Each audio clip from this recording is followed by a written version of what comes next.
Frankly, I know nothing. I don't know why I'm at this press junket. You're in the movie. Yes, I realise. Yeah. But I seem to be very ill-qualified.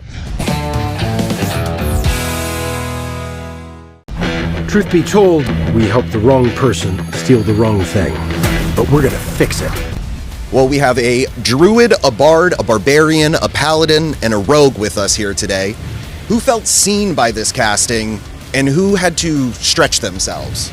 Was it a stretch? A little.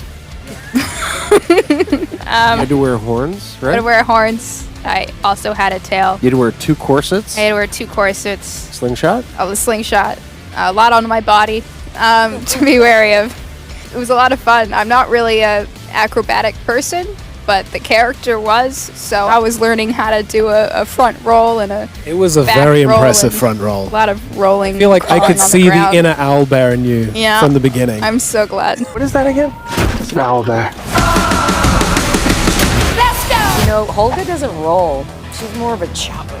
You know, like slicer. Oh yeah, I gotta use the microphone. Not used to these things. So did you have to prep for that? Did you have to learn those axe skills? Yeah, I gained about a good 10 pounds of muscle for it. Had a trainer come in and work me out every day. That was new. It was great, actually. Hadn't done that since I was in my 20s. I had a great time. Really, she was training. I wasn't. I had to pretend to play the lute and do a little singing and try to make people laugh, and then everybody else had I to feel do the like hard you work. played the It was lute great. and we laughed. It's great fun. I tried to play the lute. The lute was very difficult. They made this lute, but the lute was always out of tune. It was the loot. Which turned out to be activity I really didn't want to do, but not a stretch. I had a good time. Hugh, did you have to stretch to pull out your inner rogue? It was an extremely difficult role, but luckily, I'm extremely talented. Fantastic. Yeah. Fantastic. And we can expect Nothing but truth spoken. Yeah, bunch of training. I spent weeks and weeks and weeks and weeks learning to swing a sword in various fancy and menacing ways, and effective ways and efficient ways, and generally shiny and impressive ways. And when you put all of those ways together, just running through my thesaurus here, my D&D thesaurus, they give you a monster manual, a rules manual, and a thesaurus. And His sword is awesome, by the way. It lights up and has a dagger hidden in it. It's pretty badass. That's Michelle actually just spoiling my Star Wars role. No, it was great fun. It was great fun. We were often training like side by side, so we'd see each other and kind of competitively push on how impressive we could make these stunts. He didn't seem that impressed by you. I mean, Chris doesn't really do impress. I was really impressed by you. Thank you. Thank you. I tried. I literally wore a cape for you guys, and Chris is You just like, don't do "Ugh." impressed. I have a It's cape. really hard to impress you. I was impressed with everybody. I thought everybody did a great You job. weren't impressed by him. My whole job was not to be. That was our whole fake beef in the show. Oh, so that was an act? Yes. God, you're a good actor. Yeah. You're really good. Yeah. Damn. I totally bought that. I thought he was totally unimpressed by you. If every audience member can be you, this is. Hugh, were you impressed? By Regé? Yeah. By his small sword? It's not a small sword. He was in the trailer next door. Yeah. Blinds up. And as a rogue, were there any skills that you had to pull? Well, you say I'm a rogue. I'm not sure that's true. You're a rogue. Yeah, it is. Am I? Yeah. I thought I'd been invented for this film. I don't think I'm one of the characters that people play Dungeons and Dragons with, but maybe I'm wrong. Frankly, I know nothing. I don't know why I'm at this press junket. You're in the movie. Yes, I realise. Yeah. But Do you remember? I seem to be very ill-qualified. I'm sorry. I'm taking that for every interview I do in the rest of my career. I thought I was invented for this movie. The trailer also features a lot of incredible monsters. Did you have any favorite that you got to work with? Talk about the owlbear. I turned into an owlbear.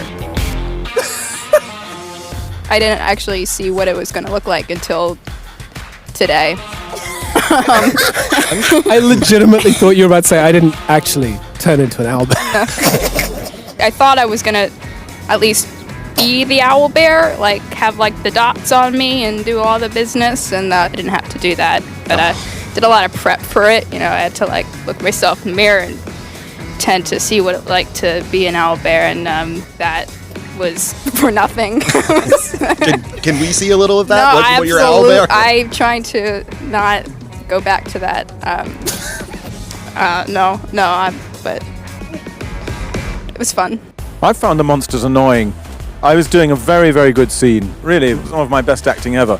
And then I went and looked at the monitor, some of the playback, and behind me, there's some creature with a half lizard, half human walking along, completely upstaging me. So I'm hoping the creatures are largely going to be cut out of this film.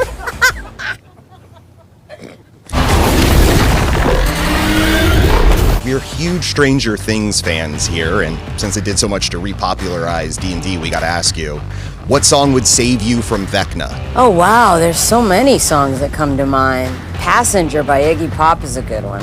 Alive and Kicking, Simple Minds. It's just a great song. Don't Stop Me Now, Queen. Hugh? I like military bands. The March of the Coldstream Guards. I have that as my sex tape. Any other tracks on that? Or is it just that on repeat? It's just that, yeah.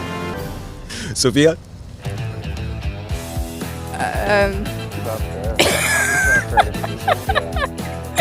Oh wow. Did not need to know about that. I don't know. I like a lot of songs. Not picky. I like Yes Sir I Can Boogie. It's a song by this band. We're just weird, and people are gonna think we're eating brownies or something, but I swear to God, it's completely sober laugh.